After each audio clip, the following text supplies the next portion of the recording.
Great. Good evening. It's wonderful to be together. We're here tonight in this holy community to light the menorah as a group so that no one should be alone. We're also here to celebrate being together. Since 1918, Women's League has been the voice of thousands of Jewish women in North America. We are still here and we are still the voice. Our programs and experiences might be different since 1918, but our mission to offer educational opportunities is the same. Our small flame continues to light up the Jewish world. So may you always feel this sense of community and as connected to your Women's League sisters as you do tonight. Chag Sameach to all, and may you stay healthy and safe. Thank you, Debbie. Thank you for everything that you do for Women's League. You're truly a role model for everybody. So I'm going to begin with a prayer from one of my colleagues and one of my mentors. Rabbi Naomi Levy wrote a prayer called God's Candle is the Human Soul. We are God's candle. We are made to shine, not just one time in our history, but every day, even today. God knows the awesome potential hidden inside us. The gift of Hanukkah is the light we must bring to this precious world. On this night, we remember our power, mighty and eternal. Bless us, God, with courage and strength, health, love, and peace. We are God's candle. May we shine and illuminate the world. Amen. Amen. And at this time, I'm going to ask, Karen is multitasking this evening, if you could share the sheet of the Hanukkah candle blessings. So at this point, thank you. And Toby Holtzman will be leading us in the lighting of the Hanukkah candles. So if everyone could please light their shamash, the helper candle. I don't know if you can see, I'm having a little challenge here.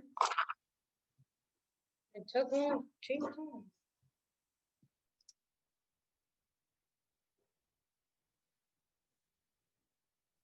Okay.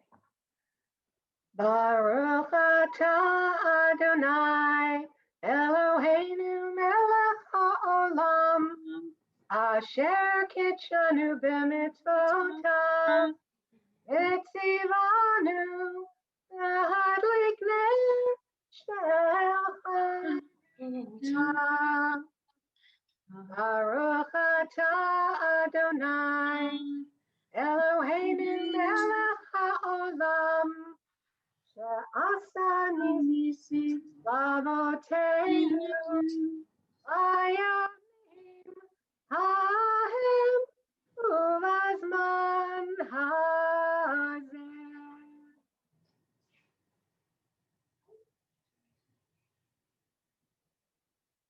Hope that everybody is lighting their Hanukkah candles carefully. And Toby will lead us in the song sheet that we have, our first song. Oh, sorry, it's the other song sheet list. Yep. Okay. Okay.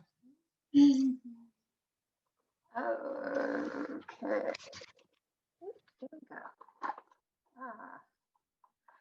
Sivivon sof sof sof Hanukkah hu hatov Hanukkah hu katov Sivivon sof sof sof Hak simcha hu la'am Nes gadol haya sham Nes gadol haya sham Hak simcha hu la'am Sivivon sof sof sof Hanukkah hu katov Hanukkah hu katov Sivivon sof sof sof.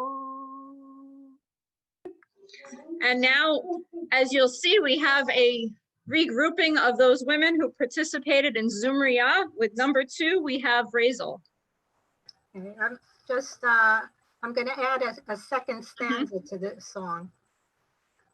Chanukah, Chanukah, Chag yafe kol kach, or chaviv misaviv, Gile Yelad Rach, Chanukah, Chanukah, Siviron Sof Sof, Sof Sof Sof, Sof Sof Sof, Manaim Vatov, Chanukah, Chanukah, Ein Chalon Bli Eish, Levivot Sufganiyot, Bechol Bayit Yesh, Chanukah, Chanukah, Chag Chaviv Me'od, Shiruna, Zamruna, Utzeu Lirkod.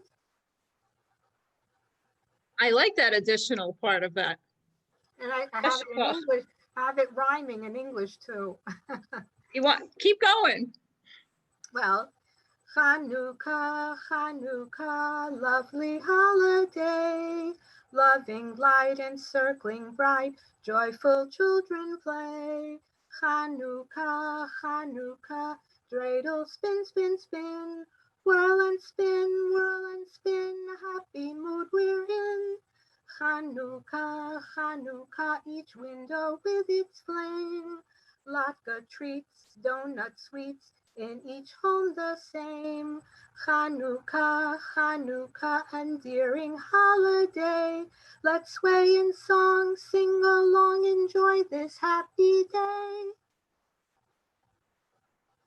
Yasha Kochech, Razel, I hope you can see everybody's clapping. She not only keeps our office well as our office manager, but she sings too. So thank you.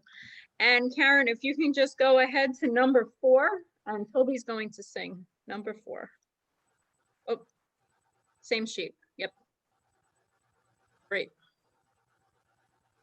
My cat will help me. Oops, oh, excuse me. Okay.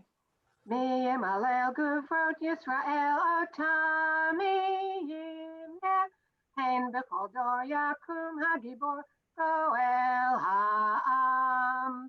Mi Malel Guvrot Yisrael Otami Yimneh Hein B'chol Dor Yakum Hagibor Goel Ha'am. Shema Bayamim Ha'em Bazman Hazel Makabim Oshniyahu Todeh Uvyamenu Am Yisrael Yitada Yakum Vayigael Mi Malel Guvrot Yisrael Otan Miyimneh Hein B'chol Dor Yakum Hagibor Goel Ha'am. Mi Malel Guvrot Yisrael Otan Miyimneh Hein B'chol Dor Yakum Hagibor Goel Ha'am. And number 6, Gilda's going to sing Nearly.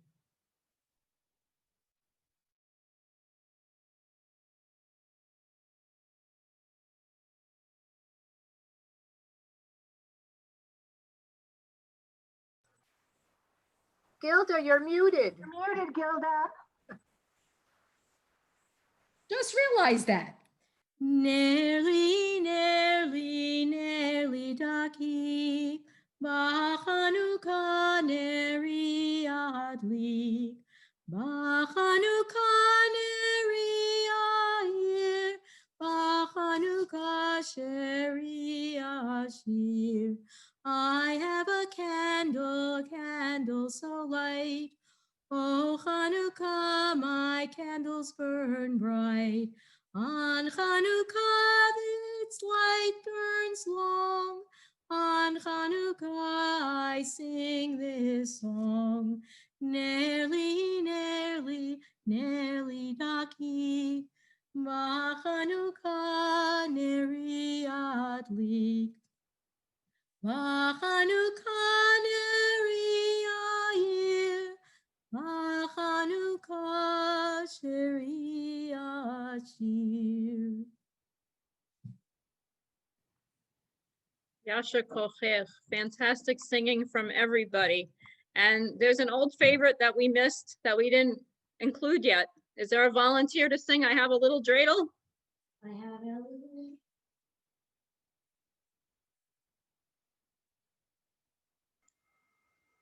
volunteers. You can unmute yourself. Oh, Dana Sirkin, do you want to sing it? Because I don't know if you got my email earlier. She was part of our Zoomeria. Yeah, I would rather not sing it by myself if someone else wants to join. Too hard to do. Sing it.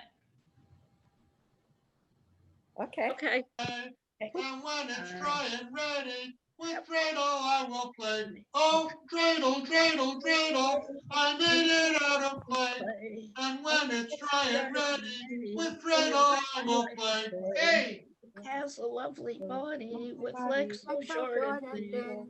And And when when it my gets all heart tired, it drops and then I win. Oh, dreidel, dreidel, Dreidel, dreidel, I made it out of clay. and when it's dry and rainy, dreidel I shall play. Dreidel, dreidel, dreidel, I made it out of clay. Da-da-da-da-da.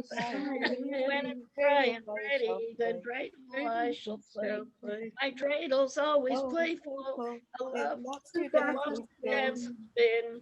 A happy game of dreidel. dreidel, oh, Play come now, on, let me begin. begin.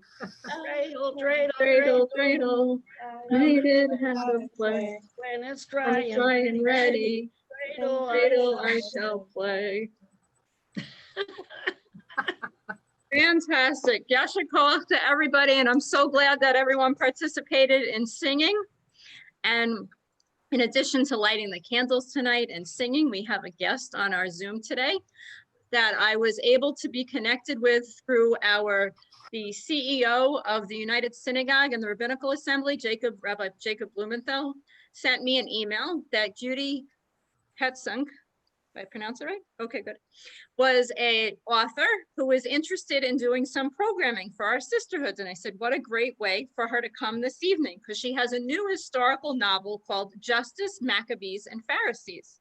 It is a book about the bloody conflict between the king of Judea, Alexander, who was the leader of the Pharisees.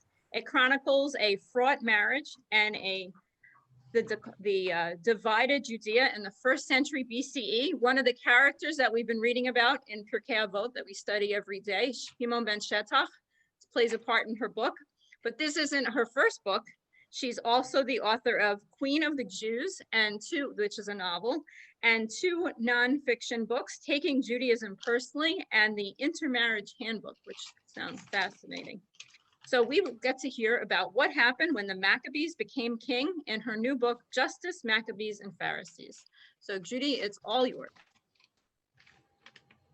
Hello. Excellent. Very good. Okay. I'm going to tell you a Hanukkah story tonight, but it's going to be kind of different from any Hanukkah story you mostly hear most of the time.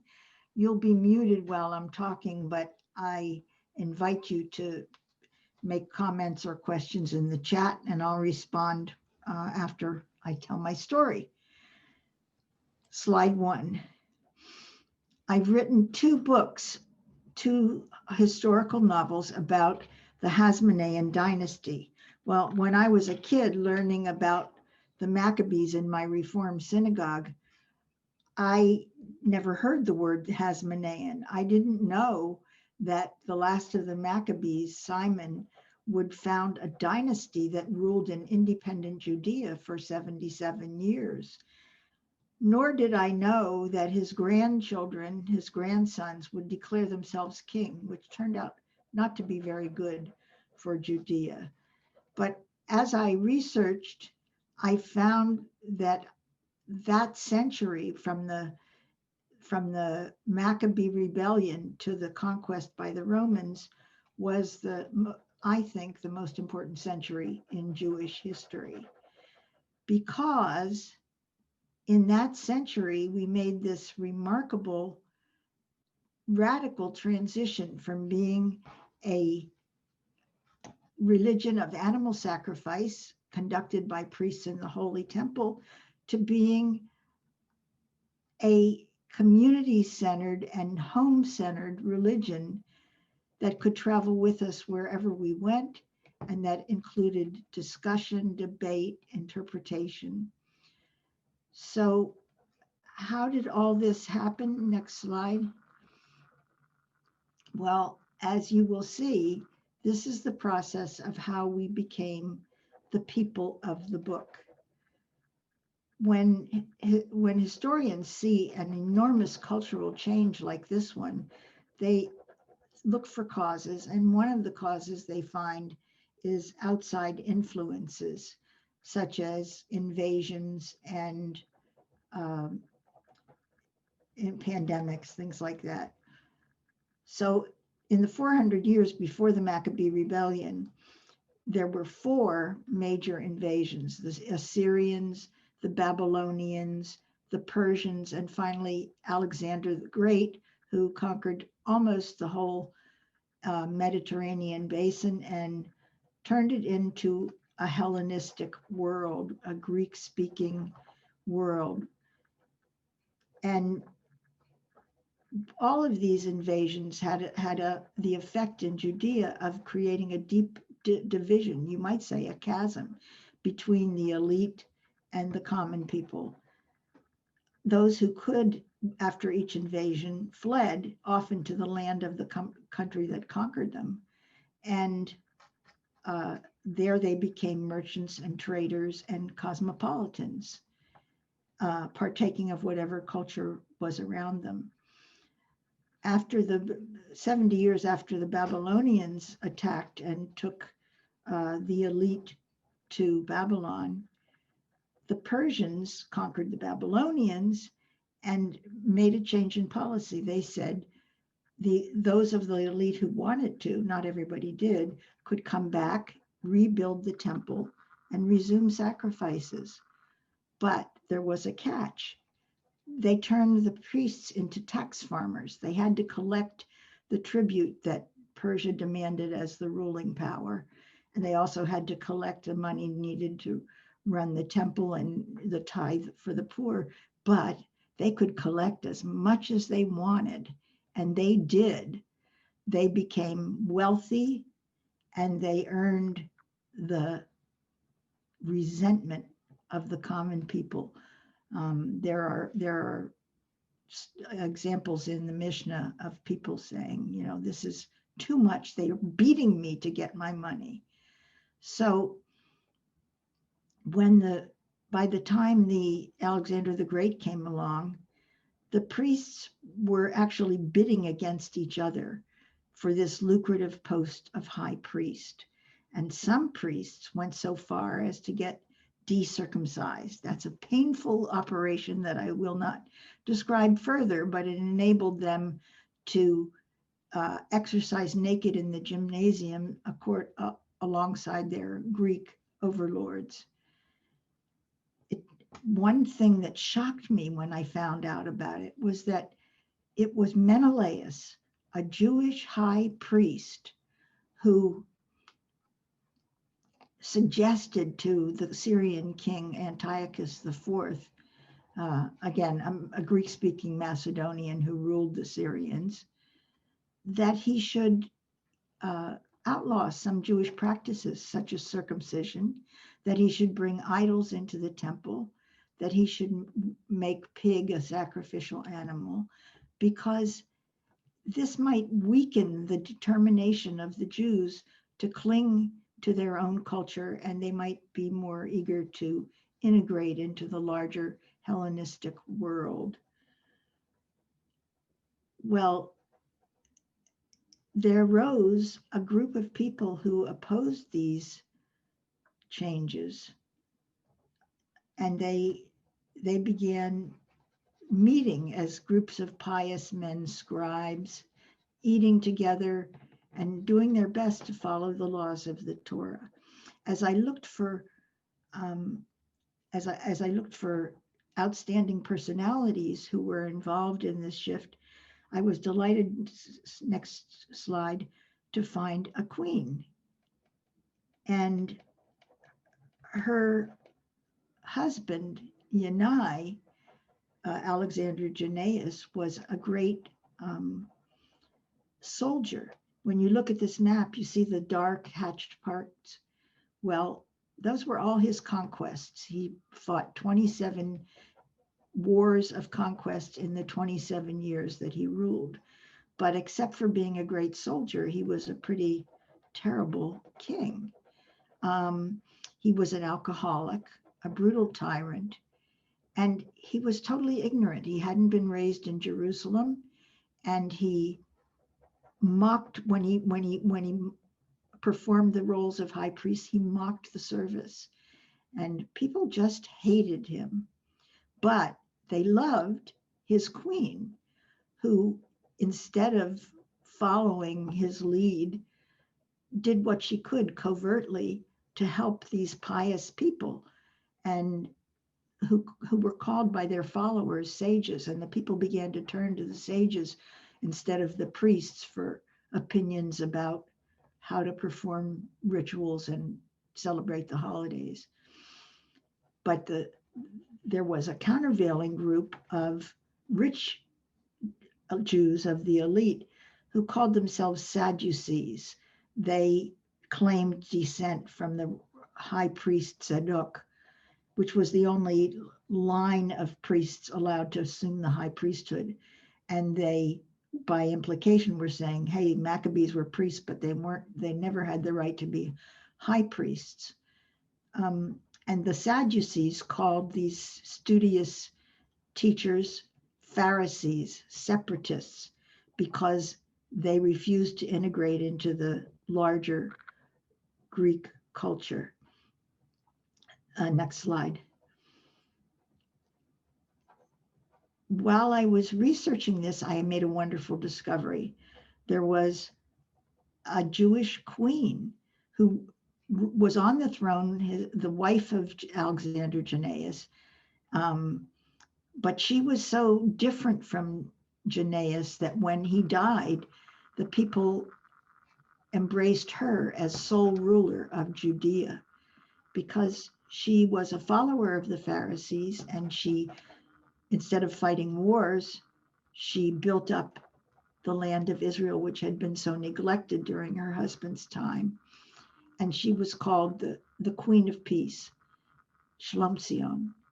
And some people said that God loved her so much that it always rained on Thursday, so nobody would be, and this or Friday morning, so that the fields would be so muddy, no one would be tempted to work on Shabbat. Her brother was the leader of this emerging Pharisee group. He is revered in the Mishnah and the Talmud because he started the first Jewish schools. And he was called the restorer of the law to Israel, and he brought the crown of learning back to Israel. He hated Yanai, the Alexander Jannaeus, his wife's husband, his sister's husband, and he fought against him every way he could, and he was hated by Yanai. So there developed these two factions. The Hasmoneans had their allies among the Sadducees, and the sages, the Pharisee party, were extremely opposed to them at every chance they could. Next slide. The sources for our information about this period, the Maccabee rebellion was chronicled in the books of the Maccabees, but what happened afterwards was primarily found in two sources. Josephus was a Roman Jewish historian who lived about 100 years later, and he had not much good to say about Yanai, except that he was a very successful soldier. He said that Yanai killed 50,000 people in a war against the Pharisees. He crucified 800 Pharisees in Jerusalem and had his concubines looking down on them, toasting their deaths. And while they were hanging there, dying slowly, he brought their wives and children out and had every throat cut. And he was so careless and hostile to the temple ritual that on Sukkot, when there were 6,000 pilgrims gathered at the temple in the Temple Mount, he killed them, he massacred them, aiming especially for the Pharisees and their students. But Shimon ben Shettach, the leader of the Pharisees, who was also the leader of the Sanhedrin, was not so perfect. He hung 80 women as witches. He condemned his own son to death. And he was arrogant. He constantly tried to needle and provoke the king. And that always turned out badly because Shimon could go into hiding, but his followers would get killed. But there was a part of the story that was not in either of these sources, and I wanted it to know more about it. What happened to the families? What happened to the women and the children? You know, what was the process both of the people turning toward the law and the process of their surviving this time of turmoil, war, siege? So I had to think about who would narrate the story. I wanted a woman to narrate that part of the story, but a woman couldn't narrate the story of how the Pharisees started trying to develop a system of justice based on the Bible, because women weren't present for those discussions. Those were the classes that Shimon and his colleagues led. So I chose to narrate those sections of the story. Shimon's right-hand man and best friend, Judah ben Tabai, who is also listed alongside Shimon in Pirkei Avot. Judah ben Tabai also took turns being leader of the Pharisees, leader of the Sanhedrin, head of the court. But his personality was almost opposite to Shimon. He was very humble, sometimes to a fault. But who was going to tell the rest of the story? Well, the logical person in my mind would have been Shimon's wife, but she's not mentioned in any of the sources. So I named her Sarah, and I gave her the task of narrating the lives of these families, the things that led up to Shimon's being the personality that he was, and to his distrusting his son so much. And I am going to read a part of what Sarah's narration. But before I do, Sarah's situation called forth some questions for me. She couldn't have possibly stayed with with Shimon after he sentenced their child to death. So what did she do? This was a time when women had no rights, no legal rights. They couldn't testify in court. So how did she rebuild her life and survive? Well, how did Shimon evolve from this arrogant guy to someone who was the beloved teacher that is revered in the Mishnah and Talmud? Before I read from the book, I want to tell you how to buy it, which I hope you will want to do. It's easy. You just go to Amazon.com, look under my name, Judy Petzonk, there it is on the screen, and you will find that I've written 4 books that Ellen talked about, and the 2 novels, historical novels, are there. And I would have liked, were we all in one room, to sign each book for you and to make a fundraiser for Women's League. That's awkward to do when the sales are being handled by Amazon, but I have an idea of how to do it, which is you can contact me at optonline, Judy Petzonk at optonline.net. And if you send me your name, your address, and the chapter that you're part of, I will send you a signed book plate, just as if I was in the same room with you.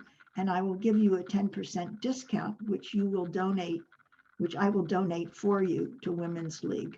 The book is $20, so it will be a $2 donation on each book. I wish I could also offer that for the Kindle version, but the Kindle version is very inexpensive and $2.99. So I didn't want to give you a 29-cent donation. What So was your email again, just so I could put it in the chat? thank you. It's Judy Petsonk, JudyPetsonk at optonline.net. And I will now read first the prologue and then the part of the first chapter of the book. This first narration is by Sarah. I have noticed that in the stories of our people, there are many tales of great men, but few of these tales tell what it was like to be married to these great men. How did Noah's wife, never mentioned by name, feel about being sealed into a ship for 40 days, along with 2 of every kind of animal? How did Abraham's wife, Sarah, feel when he took her away from their home and offered to make her part of another man's harem? When Adam lost Eden, who got the blame? Eve. No one asked how Eve felt when one of her sons murdered the other. My name is Sarah, just like Abraham's wife. I was married to a man who was famous in his time. Some called him a world changer. Perhaps he was. I will tell you what it was like to be married to him. And now comes chapter 1. This takes place in Jerusalem in the year 114 BCE. And it's Sarah speaking again. The Almighty spared me from being queen, so I did not have the power on that terrible day to hang my husband, even though I thought he deserved it. What punishment would be more fitting for a man who puts his own son on trial? I raced out through the massive bronze gate of Jerusalem. Too late. Yoni was barely 13 years old, yet there he stood just outside the city gate, wrists bound together under the hanging tree. Facing him, a semicircle of benches seated the 22 members of the court. A burly bailiff held tight to Yoni's arm. In one shocked moment, my eyes took in the whole scene. Land falling away in a steep cliff behind the hanging tree, the massive stone walls of Jerusalem shining golden in the sunlight, the dangling rope, and the old tree itself were silhouetted against a clear blue sky. A breeze teased my son's dark curls. Charging toward Yoni, I screamed, "Untie my son!" Even while my feet propelled me forward, my mind insisted, this cannot be happening. My son on trial? Perhaps to die on such a beautiful day? Vultures swooped overhead, their coarse barking laughter like a pack of dogs. My husband Shimon, head of the court, stood at the center of the semicircle of white-robed judges. In front of him was a huge pile of rocks. My father Tabai, my brother Judah, rushed toward Shimon. "Stand aside," shouted Shimon. "You may not interfere when the court is in session." I thought, does Shimon think he is a judge only and not a member of this family, the father of this boy? Darting past the line of judges, I threw myself with hands outstretched against my husband's chest. "Shimon," I cried, "this is your son." Shimon held me at arm's length. Tears streamed down his face. In a cracked voice, he said, "I am the head of the court, Sarah. Painful though it may be, I cannot show partiality to someone who has violated the law, even if the violator is my own son." I shouted, "Your son has violated nothing. It is you. You have violated the duty of a father to defend his son. Instead, you accuse him." Shimon turned and addressed the members of the court. "My son is a disobedient son," he said. "He has been accused by 2 witnesses of raping a married woman and of violating the Sabbath. If the court concurs, he must be stoned and then hung. I beat my fists on Shimon's chest, screaming, Yoni is innocent. Do you not know your son? Never could he have done this. I ran to Yoni and pulled on his bound wrists, shouting, I will not let you kill our son. I will take him away where you will never find him. Stepping toward me, Shimon spoke loudly enough for all to hear. Sarah, wife, it is time that you realize that our son, our only son, is a scoundrel. I have tried to bring him to the right path, but he is no good.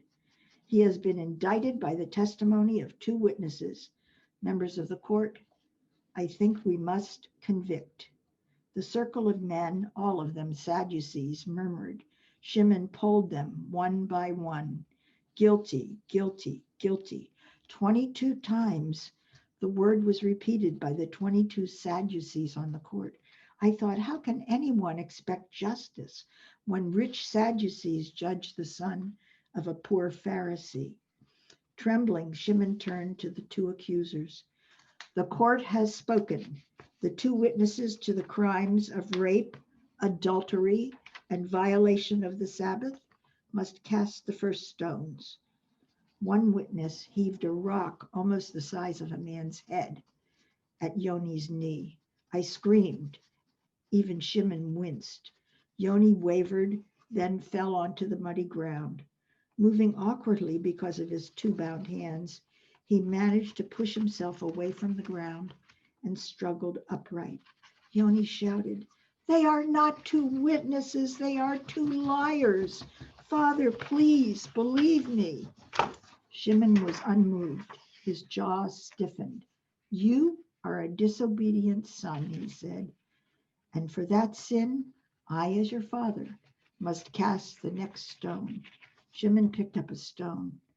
I forced Shimon's arm down with the whole weight of my body, screaming, you cannot do this. This is your son, your only child. Shimon jabbed an accusing finger into my face, shouting, you made this boy into a monster. You spoiled him. You encouraged his bad ways. I throw the stone, but you brought him to his death. I knelt before Shimon and said, if I have been a bad wife and mother, hang me, but let this innocent child live. Okay, I'm ready to answer questions, take comments, whatever. You Judy, have to thank you so much. And I do hope that people will be purchasing the book so they can read and learn more. And if anybody has any questions, you could, and I really appreciate you joining us this evening. Yes, thank you very much. I got to meet a whole bunch of new people. So if anybody has any questions, please do unmute yourself and you can ask. We have time for a few questions.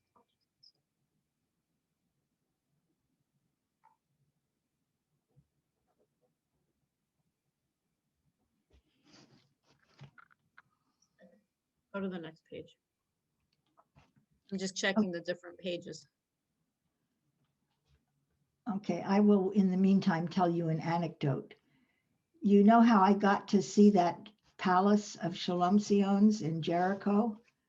Well, Jericho had just been given back to the Palestinians, but I connected with a graduate student who had worked on the dig, and she was married to a Palestinian man, and she put me in a taxi. I had to go on the floor under a rug, and we got through the checkpoint, and she took me around the archaeological site, and there was nothing there but one family herding goats and me and her.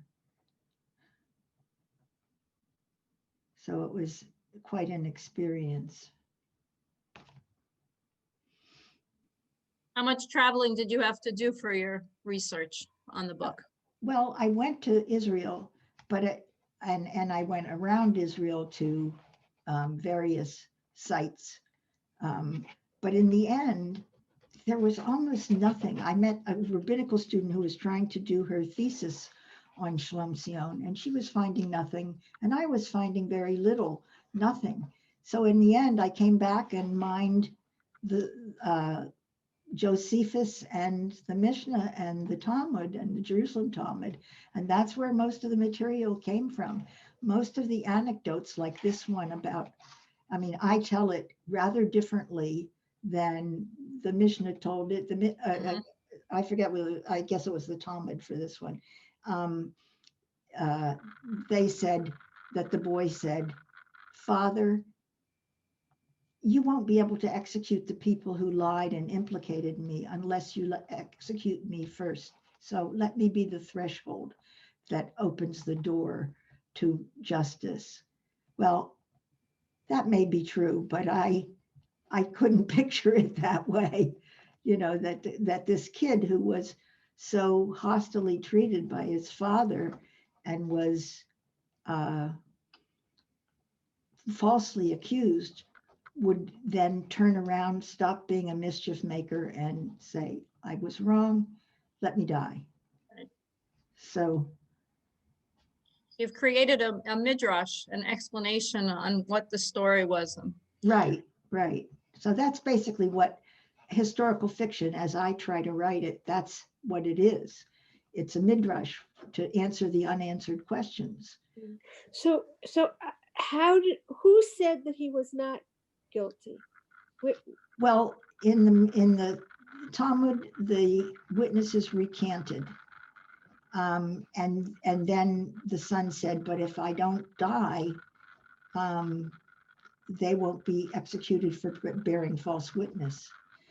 And, you know, there was a whole argument about, could they be executed just for bearing false witness? No, only if, you know, the decision that was made by that Sadducee dominated Sanhedrin was no, only if the person actually dies, you know. So it was just a case of trying to be there and figure out, how did this come to pass, you know, and what happened afterwards. And Judy, yeah, thank you so much for presenting this evening.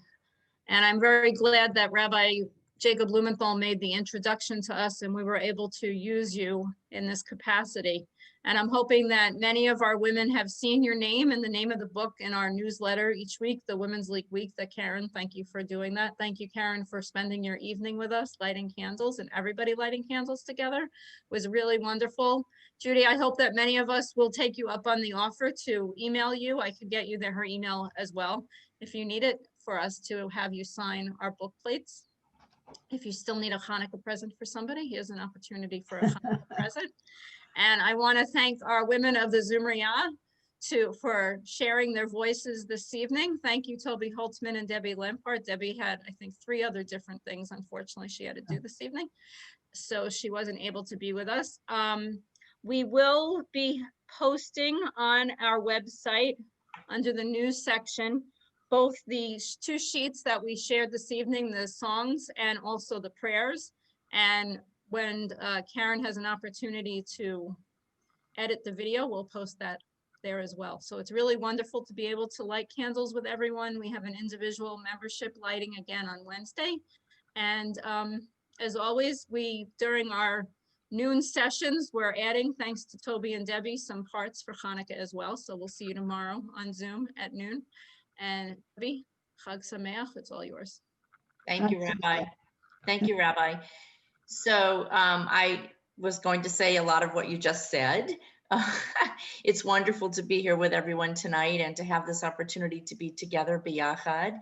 I want to thank Debbie Lampert and Toby Holtzman, the International Virtual Tefillot chairs. I had no idea when I appointed them for convention that they would continue to do this through every holiday for the year. So we're very grateful that they are wonderful at what they do, and we thank them for everything. Again, thanks to Karen Tenisaka for spending your evening with us. We love you, Karen, and we're just so happy that you're with us all the time. I do want to thank everyone for being with us and taking time in your evening and being here with us. And thank you to Judy for speaking. Interesting topic.